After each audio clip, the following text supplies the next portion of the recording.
الحمد لله وكفى وسلام على عباده الذين اصطفى أما بعد فأعوذ بالله من الشيطان الرجيم بسم الله الرحمن الرحيم ولكل أمة جعلنا منسكا ليذكروا اسم الله على ما رزقهم من بهيمة الأنعام فإلهكم إله واحد فله أسلموا وبشر المخبتين.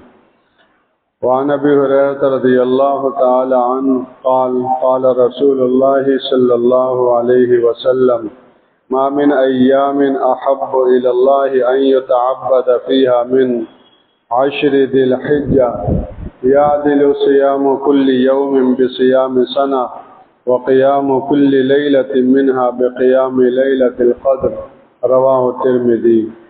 وعن أبي قتادة رضي الله تعالى عنه قال قال رسول الله صلى الله عليه وسلم صيام يوم عرفة إني أحتسب على الله أن يكفر السنة التي بعدها والسنة التي قبلها أو كما قال صاحب الرسالة صلى الله عليه وسلم.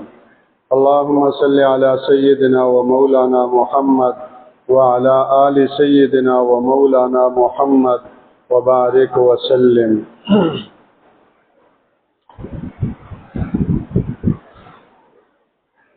میرے انتہائی محترم اور معزز بزرگوں اور دوستوں، ایمان بڑی دولت ہے اور اللہ کی تمام نعمتوں میں سب سے بڑھ کر عظیم نعمت وہ ایمان کی نعمت ہے. یہ ایسی نعمت ہے کہ آدمی کو جانوروں سے نکال کر انسانوں میں اور انسانوں سے بھی بلند ترین درجے پہ پہنچا کر بسا اوقات یہ ایمان اس سطح کا ہو جاتا ہے کہ فرشتوں سے یہ چلتا پھرتا انسان اونچا ہو جاتا ہے، افضل ہو جاتا ہے. اہل سنت والجماعت کے نزدیک عام مسلمان عام فرشتوں سے افضل ہے. عامۃ المسلمین عامۃ الملائکہ سے افضل ہے. البتہ جو چار برگزیدہ بلند درجے کے فرشتے ہیں وہ عام مسلمانوں سے افضل ہیں. لیکن انسانوں کے اولین اور آخرین کے سردار صلی اللہ علیہ وسلم انا سید ولد آدم، تمام اولاد آدم کے سردار رسول اللہ صلی اللہ علیہ وسلم وہ جبریل امین اور تمام اولین اور آخرین اور ساری کائنات اور مخلوقات سے افضل. تو یہ ایمان ایسی چیز ہے، ایمانی واحد ایسی چیز ہے جو انبیاء کی دعاؤں کا آدمی کو مورد بناتی ہے، مستحق بناتی ہے. انبیاء سابقین نے جو دعائیں کی، رسول اللہ صلی اللہ علیہ وسلم نے جو دعائیں کی، تو ان دعاؤں کا مصداق اور مورد ایمان کی بدولت آدمی بنتا ہے. سیدنا ابراہیم علیہ السلام نے دعا مانگی ربنا اغفر لی ولوالدی وللمؤمنین یوم یقوم الحساب. سیدنا نوح علیہ السلام نے دعا مانگی رب اغفر لی ولوالدی ولمن دخل بیتی مؤمنا وللمؤمنین والمؤمنات. تو صدیوں پہلے گزرے ہوئے، ہزاروں سال پہلے گزرے ہوئے ان انبیاء کی دعائیں مجھے نصیب ہوں، اس کا واحد ذریعہ ایمان ہے. اس ایمان کی بدولت اللہ جل شانہ کی رضا اور قرب نصیب ہوتی ہے. ایک ایک صبح و شام ہماری یہ صدیوں سے زیادہ قیمتی ہے ایمان کی وجہ سے. مومن اور غیر مسلم کا جینا اور مرنا یہ ہرگز برابر نہیں ہو سکتا. سواء محیاہم و مماتہم ساء ما یحکمون. مومن اور غیر مومن کا جینا برابر کوئی سمجھے بہت بری سوچ ہے. افنجعل المسلمین کالمجرمین ما لکم کیف تحکمون. کیا جو اللہ کے فرمانبردار بندے ہیں اور جو مجرم ہیں یہ دونوں یکساں ہو سکتے ہیں؟ تمہیں کیا ہوا، کیسا فیصلہ کرتے ہیں؟ تو ایمان کی بدولت ہر لمحہ زندگی مبارک ہے. ایمان کی برکت سے ہر صبح و شام مبارک ہے. لیکن بعض اوقات ایسے ہیں کہ جن میں اللہ جل شانہ نے غیر معمولی فضیلت رکھی ہے، اور جب ایمان کی حالت میں وہ فضیلت والے اوقات اور وہ لمحات نصیب ہوں تو پھر نور علی نور. چنانچہ انہی بابرکت اور فضیلت والے انتہائی برکتوں والے اوقات میں سے آنے والا عشرہ ذی الحجہ ہے. آئندہ جمعہ ہمارا یہ انشاءاللہ زندگی رہی تو عشرہ ذی الحجہ کا پہلا جمعہ ہوگا. یہ حرمت والے مہینے پورے سال کے مہینوں سے افضل ہیں، اور پھر ان حرمت والے مہینوں میں جو ذی الحجہ کا مہینہ ہے یہ افضل، اور اس میں جو عشرہ ہے پہلا جس کو عشرہ ذی الحجہ اس سے افضل. ابھی جو حدیث پاک پڑھی گئی ہے سیدنا حضرت ابو ہریرہ رضی اللہ تعالیٰ عنہ سے مروی ہے کہ رسول اللہ صلی اللہ علیہ وسلم نے ارشاد فرمایا: ما من ایام احب الی اللہ ان یتعبد فیہا من عشر ذی الحجہ. کسی بھی دن کی عبادت اللہ کو اتنی محبوب نہیں ہے جتنی عشرہ ذی الحجہ کی.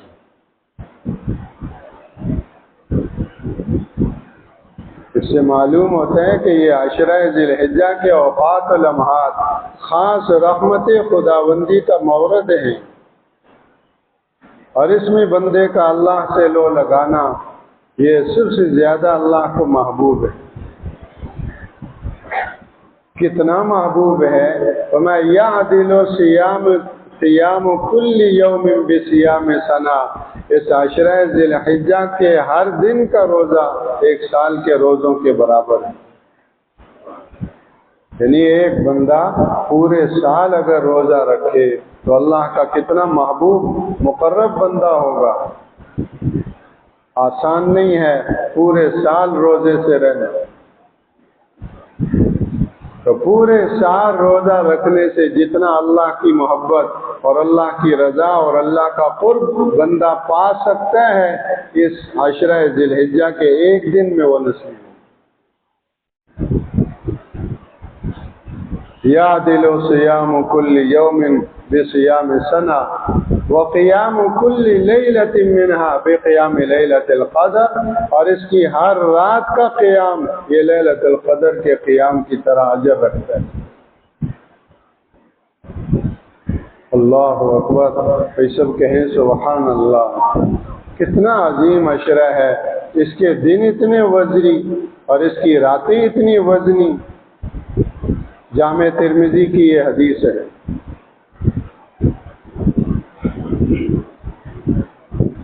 اس کے ایک دن کا روزہ وہ ایک سال کے روزوں کے برابر، اور اس کی ہر رات کا قیام یہ لیلۃ القدر، جس کے بارے میں ارشاد فرمایا کہ لیلۃ القدر خیر من الف شہر. 1000 مہینوں سے بڑھ کر.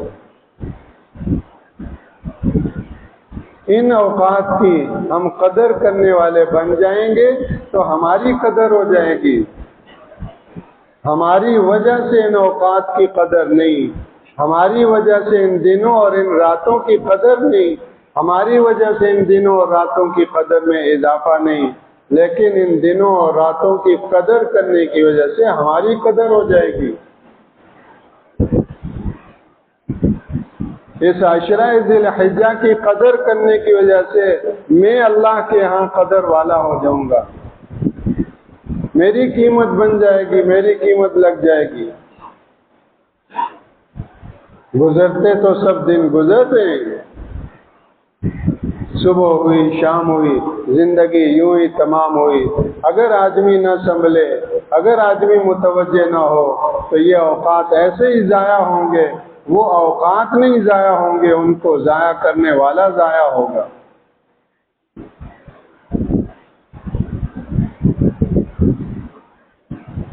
جن فضولیات میں آدمی لگا رہتا ہے، جن مشاغل اور مشغلوں میں لگا رہتا ہے، اس طرف اس کو دیکھنے، سوچنے، سنبھلنے کا موقع ہی نہیں ملتا کہ کتنا عظیم وقت ہے اور اس وقت میں کیا کرنا چاہیے اور میں کیا کر رہا ہوں۔ یہ مجلسیں میرے ساتھ قبر میں نہیں جائیں گی، آخرت میں نہیں جائیں گی۔ یہ دوست احباب میں یہ گپ شپ، یہ ہنسنا کھلکھلانا، یہ فضول مشغلے، یہ میرے کچھ بھی کام نہیں آئیں گے۔ یہ اوقات، ان میں اللہ کے طرف متوجہ ہونا، اللہ سے لو لگانا، یہ دنیا میں آج اور ابھی بھی کام آئے گا، قبر میں بھی اور آخرت میں بھی کام آئے گا۔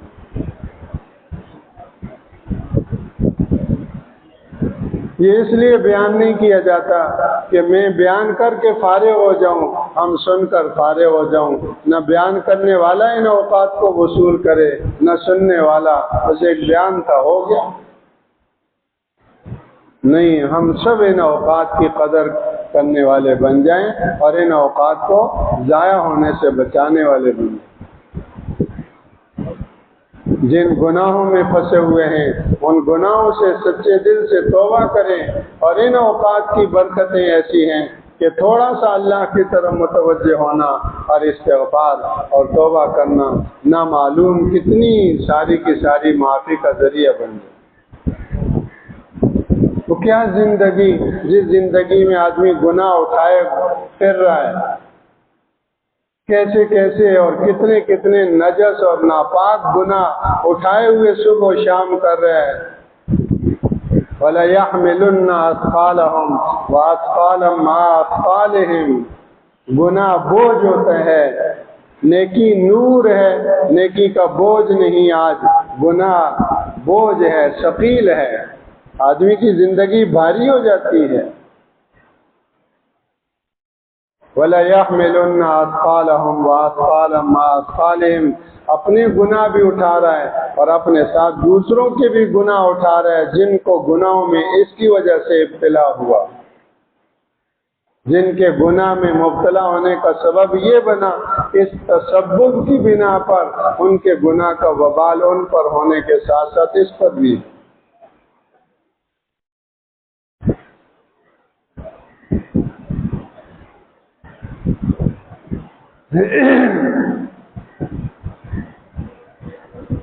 گھر میں اے سی لگا ہوا ہے اور کنڈے پر اے سی لگایا ہوا ہے۔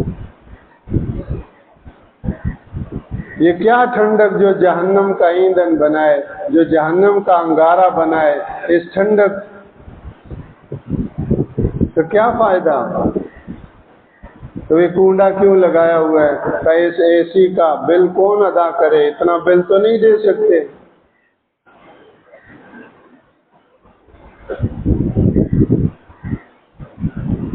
اور اس کے کنڈے کی وجہ سے کتنی مخلوق خدا پریشان ہے۔ کہتے ہیں کہ وہ کنڈا خود لگا کے دیتے ہیں، میں اگر نہ لگاؤں تو کون لگا کے دے گا؟ گناہ کا انہوں نے خود لگا کے دیا، لیکن اس کا موقع بھی تو میں نہیں فراہم کیا، مجرم تو آخر میں ہی بنا۔ اور اس کو بہانہ بنا کر گھنٹوں گھنٹوں وہ بجلی بند کرتے ہیں۔ تو اس کی وجہ سے کتنے گھروں میں چھوٹے بچے، بوڑھے، مرد اور خواتین اور بیمار اور کتنی مخلوق خدا پریشان ہیں۔ میں مر جاؤں لیکن کنڈا نہ لگاؤں۔ کتنے آج بھی علاقے ہیں جہاں ان کو 100% ریکوری ہوتی ہے، وہاں ہر وقت بجلی ہے، گنجان آبادی ہے، دائیں بائیں نیچے اوپر، گھروں پہ گھر، گھروں پہ گھر، ایسی گنجان آبادی میں آئی تو بجلی بنیادی ضرورت بنی ہوئی ہے۔ یہ حرمت والے دن، اتنا مبارک عشرہ، لیکن میں ٹس سے مس نہ ہوں، جن گناہوں میں مبتلا ہوں وہ اسی طرح گناہ کرتا ہوا جاؤں۔ تو جیسے ان دنوں کی فضیلت بڑھیا ہے، ایسے ہی ان دنوں میں گناہ کی سنگینی بھی بہت بڑی ہے۔ منہا اربعۃ حرم،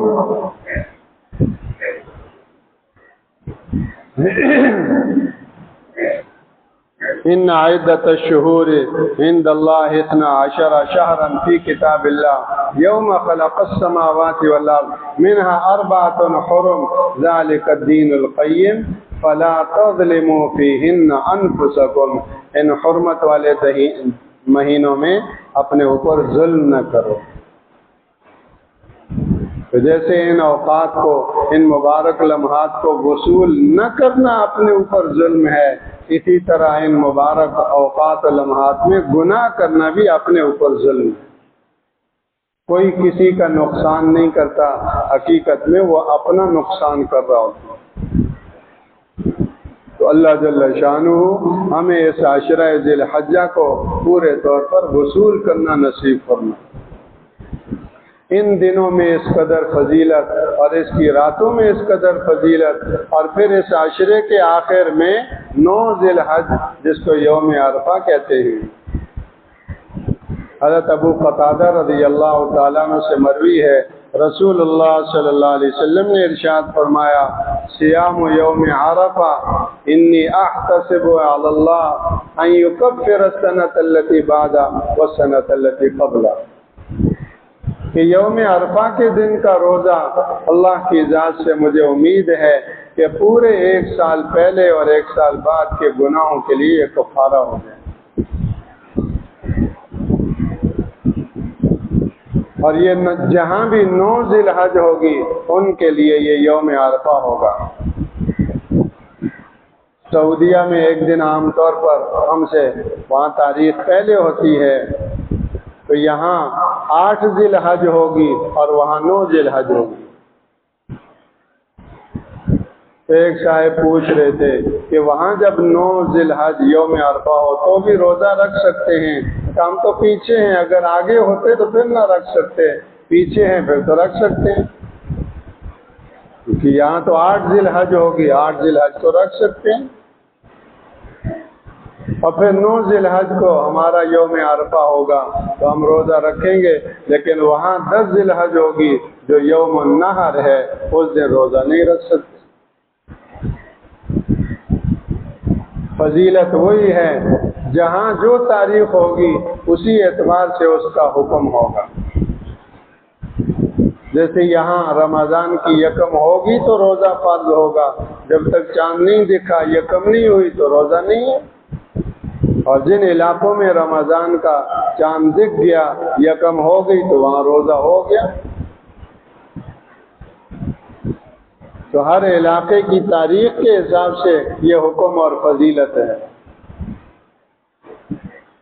تو یوم عرفہ کے روزے کے بارے میں اللہ کے رسول صلی اللہ علیہ وسلم نے یہ ارشاد کیا، اور جب پورا عشرہ اس طرح اللہ جل شانہ کی ذات پاک کی طرف متوجہ ہو کر اور اس طرح لو لگاتے ہوئے گزرے گا تو انشاءاللہ وہ تعلق پیدا ہوگا، وہ اخلاص پیدا ہوگا کہ پھر اس کی قربانی اللہ کے لیے ہوگی۔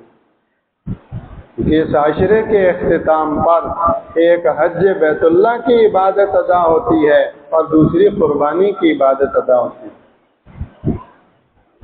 اور کسی بھی عمل کے ادا کرنے سے پہلے اللہ سے لو لگانا یہ اس عمل کے اندر اخلاص کو پیدا کرتا ہے۔ جیسے فرض نمازوں سے پہلے سنن ہے، تحیۃ الوضو ہے، تحیۃ المسجد ہے، کہ یکدم فرض میں آ کر نہ کھڑا ہو جائے، بلکہ پہلے کیا ہو، رجوع اللہ کی صورت یہ دے دی کہ تحیۃ الوضو ادا کرو، تحیۃ المسجد ادا کرو، سنتوں کا وقت ہے، سنتیں ادا کرو۔ تو اس طرح اللہ سے لو لگا لی، طبیعت میں یکسوئی پیدا ہوئی، انتشار ختم ہو گیا۔ اب جب فرض کے لیے کھڑے ہوں گے تو فرض کی ادائیگی گویا کہ اخلاص کے ساتھ قبولیت کے ساتھ ہوگی، ورنہ ہانپتے کانپتے اگر فرض میں کھڑے ہو گئے تو توجہ پیدا ہوتے ہوتے آدھی نماز ہو جائے گی۔ تو اسی طرح فوراً حج نہیں، فوراً قربانی نہیں، بلکہ پورا عشرہ دے دیا، اپنی ذاتوں پر محنت کر لو، یکم ذی الحج، 2 ذی الحج، 3 ذی الحج، اور پورا عشرہ جب تم نے اپنی ذاتوں پر محنت کی، اب انشاءاللہ تمہارا بسم اللہ اللہ اکبر کہہ کر قربانی کرنا انشاءاللہ للہ فی اللہ ہوگا، اور قبولیت والی قربانی ہو، اخلاص والی ہو۔ کہ یہ اخلاص وہ دولت ہے کہ اگر یہ اخلاص نہ ہو تو نبی کا بیٹا ہو کر بھی قربانی رد ہو جاتی ہے۔ وَاتْلُ عَلَيْهِمْ نَبَأَ ابْنَيْ آدَمَ بِالْحَقِّ، اے پیغمبر صلی اللہ علیہ وسلم ان کو آدم کے 2 بیٹوں کا واقعہ سناؤ۔ اذ قربا قربانا فتقبل من احدهما ولم يتقبل من الاخر، جب ان دونوں نے قربانی کی تو ایک کی قربانی قبول کر لی گئی اور دوسرے کی قربانی قبول نہیں کی گئی۔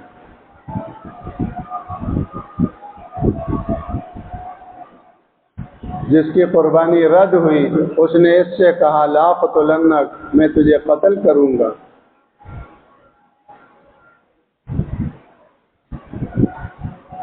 تو اس نے کیا کہا؟ حابیل نے کہا انما یتقبل اللہ من المتقین، بلا شبہ اللہ تو متقین کا عمل قبول کرتے ہیں۔ ذات کی بات ہوتی تو دونوں نبی کے بیٹے ہیں، ذات کی بات نہیں، بات اخلاص کی ہے، اللہ طلبی کی ہے کہ اس عمل کے ذریعے سے یا اپنی نام و نمود چاہتا ہے، اپنی شہرت چاہتا ہے، اپنی واہ واہ چاہتا ہے اور گلی محلے کو دکھانا چاہتا ہے، یا اس کے سامنے اللہ ہے کہ میں اللہ کو چاہتا ہوں۔ تو بس اخلاص ہوگا تو اللہ جل شانہ اس قربانی کو ایسا قبول فرمائیں گے کہ اس کے ہر بال کے بدلے میں نیکی۔ اور قربانی کے جانور کے بال کون گن سکتا ہے؟ اسی کو معلوم ہے جو اس کو قبول کر کے اس کا صلہ عطا کرے گا، دنیا کہاں گن سکتی؟ کیسی وفاؤں والا اور کیسی عطاؤں والا ہے، اربوں خربوں بال ہوں گے، اللہ جل شانہ ہر بال کے بدلے میں، یہ نبوت کی زبان کا اعلان ہے، ہر بال کے بدلے میں اللہ اس کا جو ہے وہ اس کی نیکی دیں گے۔ قالوا فالصوف یا رسول اللہ، اے اللہ کے رسول یہ جو بھیڑ اور دمبے جو اون والے جانور ہیں، تو آپ نے ارشاد فرمایا بکل شعرۃ من الصوف حسنہ، کہ اس کی جو اون ہے اون کے ہر بال کے بدلے میں بھی ایک نیکی۔ وَإِنَّ الدَّمَ لَيَقَعُ مِنَ اللَّهِ بِمَكَانٍ قبل ان یقع من الارض فطیبوا بها نفسا، قربانی کے خون کا پہلا قطرہ زمین پر بعد میں گرتا ہے، اللہ کی بارگاہ میں اس کی قبولیت پہلے ہو جاتی ہے۔ اے اللہ کے بندو خوش دلی کے ساتھ قربانی کرو، رسول اللہ صلی اللہ علیہ وسلم فطیبوا بها نفسا، اے اللہ کے بندو خوش دلی کے ساتھ قربانی کرو۔ ہجرت کے بعد مدینہ طیبہ میں ہر سال آپ نے قربانی فرمائی، اور حجۃ الوداع کے موقع پر تو آپ نے 63 اونٹوں کی قربانی بنفس نفیس خود فرمائی۔ سبحان اللہ، یہ سب کہیں سبحان اللہ۔ کتنے اونٹوں کا نہر کیا؟ 63 اونٹ خود نہر فرمائے، اور 37 بقیہ سیدنا حضرت علی المرتضی شیر خدا رضی اللہ تعالیٰ عنہ ان کے حوالے کیے، باقی 37 کا انہوں نے جو ہے وہ نہر فرمایا۔ کیا اللہ کے لیے مر مٹنے کے جذبے امت کو سکھا گئے کہ تمہارا مال بھی اللہ کے لیے، تمہاری جان بھی اللہ کے لیے۔ ان صلاتی و نسکی و محیای و مماتی للہ رب العالمین، ہمارا جینا بھی اللہ کے لیے، ہمارا مرنا بھی اللہ کے لیے۔ تو یہ عشرہ ذی الحجہ یہ جذبات پیدا کرنے کے لیے، یہ کیفیات پیدا کرنے کے لیے، یہ تعلق مع اللہ کی چنگاری دل میں پیدا ہو جائے، اس کے لیے ہے۔ پھر انشاءاللہ یہ قربانی بہت اونچی ہوگی اور اللہ نہ کرے منڈیوں میں نمازیں ضائع ہو رہی ہیں اور یہاں جانوروں کے آگے پیچھے گھومنے پھرنے میں تکبیر اولیٰ ضائع ہو رہی ہے، نمازوں کو برباد کر رہے ہیں، اور پھر جب قربانی کا وقت آیا بسم اللہ اللہ اکبر تو قربانی تو ادا ہو جائے گی، لیکن وہ خود سوچا جائے کس درجے کی ہوگی کہ فجر کی نماز بھی نہیں ہوئی۔ تو اس لیے اللہ ہمیں توفیق عطا فرمائے اس عشرے کو وصول کرنے کی ابھی سے نیت ہو، گھروں میں اس کے تذکرے ہوں۔ اللہ ہمیں انفرادی اور اجتماعی طور پر اس عشرے کو ایسا وصول کرنا نصیب فرمائے کہ رمضان کی طرح پھر سے ماحول پیدا ہو جائے، کیونکہ اس عشرے کا فرمایا کہ رمضان کا آخری عشرہ اور یہ ذوالحجہ کا پہلا عشرہ یہ فضیلت میں آمنے سامنے ہے۔ یہاں تک علماء نے محاکمہ کیا، بعض علماء فرماتے ہیں کہ رمضان کا آخری عشرہ اس کی راتیں افضل ہیں اور اس عشرہ ذی الحجہ کے دن افضل ہیں۔ اس کی راتوں میں لیلۃ القدر ہے، اس کے دنوں میں یوم عرفہ ہے، نہ لیلۃ القدر کا کوئی ثانی نہ یوم عرفہ کا کوئی ثانی۔ لیلۃ القدر کی وجہ سے اس کی راتیں بڑھ گئیں اور یوم عرفہ کی وجہ سے اس کے دن بڑھ گئے۔ تو زندگی میں ایک مرتبہ پھر یہ دولت ہماری طرف متوجہ ہے، ابھی سے اپنے آپ کو تیار کرنا، اپنی شب و روز کی مصروفیت کو کھنگالنا، ہر غلط سے توبہ طائب ہو کر ہر صحیح کے اوپر آنا۔ کیا معلوم میری زندگی کے آخری عشرہ ذی الحجہ ہو، آئندہ سال نصیب ہو یا نہ ہو۔ تو اللہ بڑوں کو، چھوٹوں کو، مردوں اور خواتین کو ہمیں پورے گھروں سمیت اس عشرے کو وصول کرنا نصیب فرمائے۔ سبحانک اللہم و بحمدک، نشہد ان لا الہ الا انت، نستغفرک۔